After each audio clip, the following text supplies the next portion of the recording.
Hi everybody, Happy New Year, Happy 2023.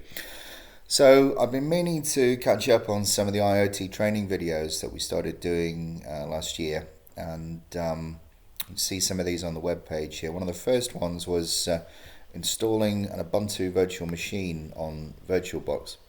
And the reason for that was that we can put together a really sort of well-defined controlled environment for doing our development. Now, that was with Ubuntu 20.04 LTS, if I remember rightly. Time has passed and the current release is 22.04, so it's probably worth doing a quick refresh on that, which is what this video is about. I'm going to go through things a little bit more quickly this time around though, so if I'm skating across anything, what I would suggest is that you go back to the first video, the IoT training number 1, where I take a lot more time on all of this stuff. So in the meantime, let's give this a go and see where we get to. Firstly, what I'm going to do is run up VirtualBox, and this is the kind of machinery that allows us to run these virtual machines. I'm going to create a new virtual machine, call it Ubuntu 22.04, and I've already downloaded an ISO image, like a DVD image, from the Ubuntu website of the 22.04 desktop release. So I'm going to use that. That's going to install onto our virtual machine, and I'm going to change the user, and doesn't seem to like the default host name, so we'll change that. I had a fair bit of RAM knocking around here, so I'm going to give it about maybe 8 gig and give it maybe 8 cores. You'll have to decide how much to give your virtual machine in terms of resources based on what you actually have available to you. I wouldn't give it everything because things will tend to grind to a halt if you do that. And I'm going to give it the default 25 gig size of virtual hard disk space, which is going to sit on top of my real hard drive space. So that's ready to go. That virtual machine now is booting. Going to run that up. You'll see, looks absolutely tiny on this screen, doesn't it? That's because this is quite a high resolution screen that we're running on. And what I think I can do for this is go into scaled mode, and that's going to sort of make it a little bit bigger so that you can actually have a look at what is going on here. Now we'll let that run up. Looks a bit weird, doesn't it? Maybe I'll sort of move that across so it looks slightly less crazy. Essentially what we're going to do now is we're going to run through the standard installation process for Ubuntu, and what that does is it copies a bunch of files across, does a bunch of setup. It takes a reasonable number of minutes, so rather than have you sitting peering at my face here for long periods of time, what I'm going to do is pause the video as we go through periods of time where it's less interesting. So you can see, verifying the installation configuration, it'll start copying files quite shortly.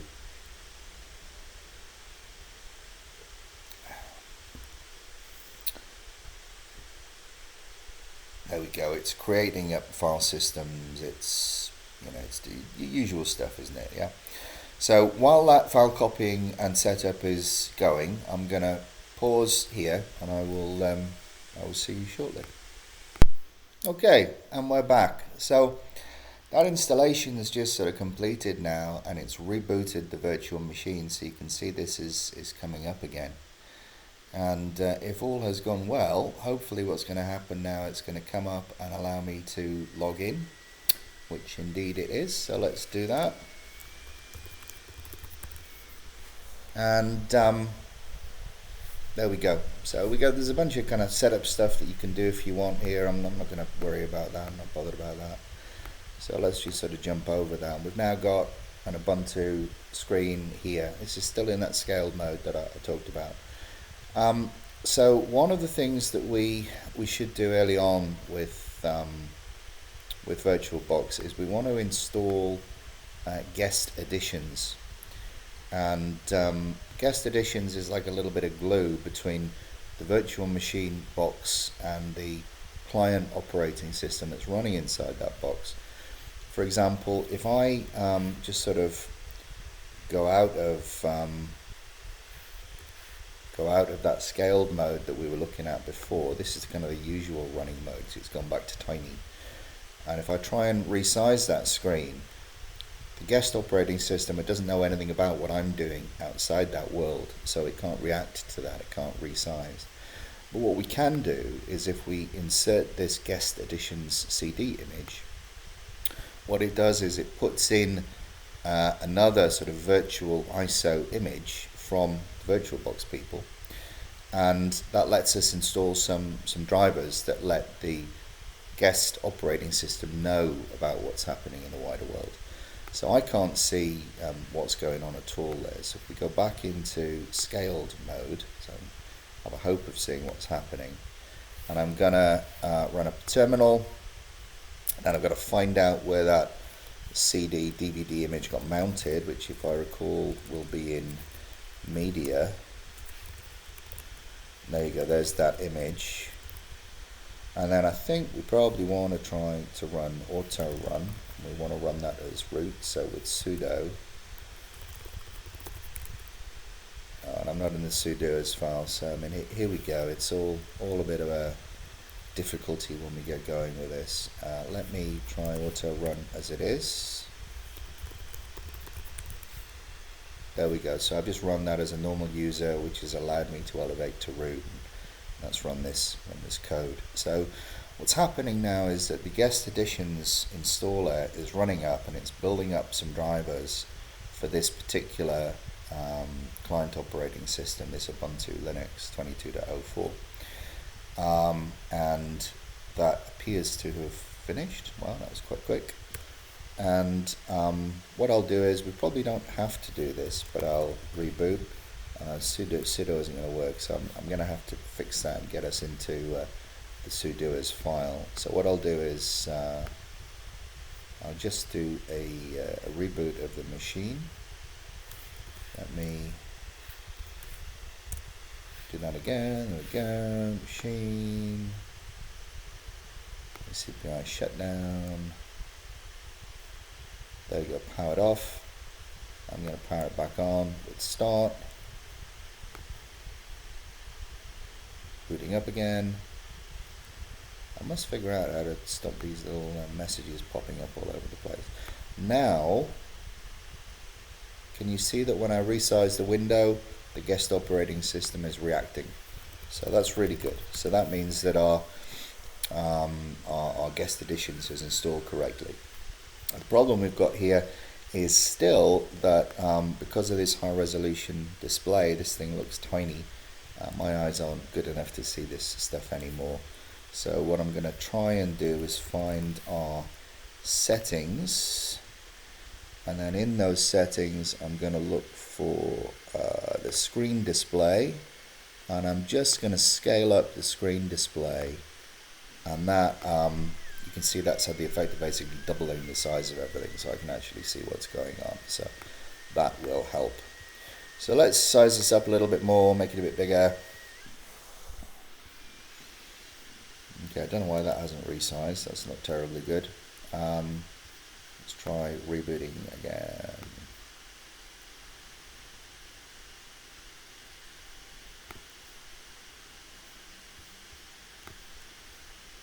Okay.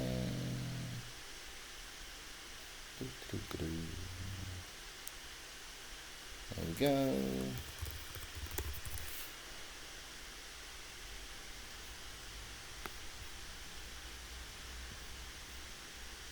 That's quite interesting. It's got like a maximum.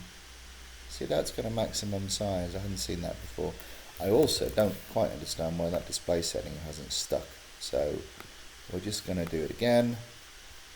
Keep those changes. Let's just go with that as it is then, yeah? Okay, so next thing is a couple of bits of housekeeping I like to do to get installed. I use something called Aptitude, which helps me to manage my apt package installations with Ubuntu. Ubuntu uses a package manager called apt, Red Hat uses RPM, there's Yum, there's Smart, a few different ones. But the first thing to do is to run, actually I still need to be in the sudoers file, don't I? So can I get in there? No, because I'm not in the sudoers file. Let's log out.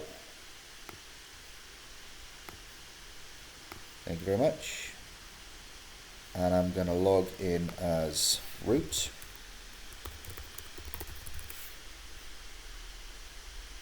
With the root password, and I don't have a root password. Isn't that interesting? Okay, let me pause and figure out what the answer is. Okay, never easy, is it? So this is of course the point of why we're doing this this video, really, to take you through the setup, make sure that you've got everything you need in place. So as I say, normally what I would do is I'd use sudo to run a command as root, and the problem we've got is that when I enter my password, if I enter it correctly, it's telling me I'm not in the sudoers file, so I haven't got access to do that, which is kind of irritating. I think it's probably a facet of the way that VirtualBox took us through the installation procedure. Normally you would be putting root passwords and such like in. So what we're going to do instead is we're going to use the su command to become the super user, which we've been able to do, and I'm going to edit the sudoers file, and what I'm going to do is to add my user, which is I entered as AJ Lennon, if you remember, into the sudoers file, and I'm back. I exited that root shell, so I'm now the AJ Lennon user. And if I run sudo now and enter the password, that works because I now am in the sudoers file. So that was the first hurdle. So we've got that going. Next thing, let's see if I can make that a bit bigger. Okay, we've got a weird scaling problem. I guess they sort of didn't quite on top of this stuff at the moment. So if I make that bigger, keep those changes. Thank you very much.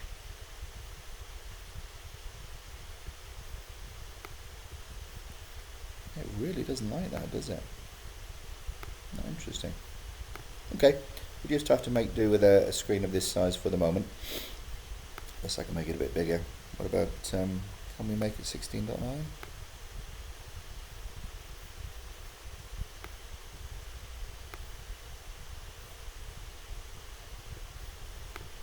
It's not really helping very much, is it? Okay, enough of that. So, as I was saying, I want to run apt to update to the latest and greatest software. Apt is the package management for Ubuntu, for Debian as well. So the first thing we do is to update apt, which basically tells it to go off onto the internet and figure out what all the latest packages are that are available. As you can see, it's saying there are 225 that can be installed. And next we do an apt upgrade, which downloads those packages, and that's going to then install all of those and update the system to the latest and greatest. So again, that's going to take a little while, so we'll take a break and I will see you shortly. Okay, so apt upgrade has now finished. If I run that again, you'll see it says nothing new to add because it's already done all the work. And the next thing I like to add in is aptitude. Sudo apt install aptitude, which adds in sort of like a GUI front end or a console GUI front end to the package manager. And if I run aptitude up there, that lets you sort of do a search for packages graphically. It makes it a little bit easier. Another one that I like to put in is Terminator, which is a sort of a go faster terminal program. So I'm going to install that. Going to become root to do that. You don't have to do this. You know, you've basically got your base Ubuntu virtual machine up and running here, but I quite like running Terminator. So that's now installed, and if I run Terminator from the command line, that's a Terminator shell. That's what the icon looks like on the left hand side. I'm going to right click, add that to my favorites for Terminator. So I can exit out of everything and I can still run that up from the bar on the side. That makes me happy. So Terminator is kind of good because you can split horizontally and split vertically, and you can sort of easily create multiple terminal shells to work with if you need to. What's next? Well, one of the things that I would say we probably want to do is to install Build Essential. Now, Build Essential is the basic packages that you need to be doing software development with Linux. So if I look at Build Essentials, oh, fantastic, that's already been installed, so that's very good. There's some other bits and bobs that you kind of end up installing along the way, one of which is CMake, which looks like it's not installed, so I'm going to install that. Another of which is there's a bunch of auto tool stuff which are useful to install. I'm going to install those. Again, you can skip ahead, you don't need to do this, but if you're running things and it's sort of saying, oh, you need to install CMake, you need to install auto tools, or this and that and the other, these are things that you can then go back and install if you need to. I think I'm going to try auto make because that's often useful, and I'm going to try auto conf because that's often useful. That's there. And I'm going to try libtool because, yep, you guessed it, that's often useful. I think that's there. So depending on the kind of esoteric software-y stuff that you're building up, they can be quite helpful to you. So that's basically, I think, we've got our Ubuntu 22.04 virtual machine up and running. That's happy. What we might do is you can take a snapshot of the machine, if I can sort of figure out where to do that. Now it's probably that, and I'm going to call that initial installation, and that's taking a snapshot. I'm going to shut down, and it's taking the snapshot now. Now what's quite useful about this is that as I make changes and do more installations and change the operating system around and about, if things go wrong or if I want to roll back to an earlier state, I can tell the VirtualBox that I don't want to run my virtual machine in the current state. I want to go back to this older state that I took the snapshot of. So if we do a shutdown on the machine, we'll see that closing down, and I'm back to, you can see that Ubuntu 22.04 powered off. And if we look at the settings of that machine, and I go to, maybe it's not settings, maybe it's a right click. I thought it was settings actually. Let's have a look. User, share file, storage. No. Machine. Tools. Oh, it's chat. I think it used to be different in an older version. So tools, snapshots. Right, and there we go. And you can see that that's initial installation snapshot. And I can go back and I can restore that to like be current, and I can run that. So I might install a load of stuff and then roll back to when it wasn't installed, and I got a nice clean installation. Okay, now I think that's enough for now. That's our sort of refresh on how to install Ubuntu 22.04 to get us going. Next, we're going to look at installing Platform IO on top of that, and we'll start doing some real development. So I will see you for the next video. Thank you.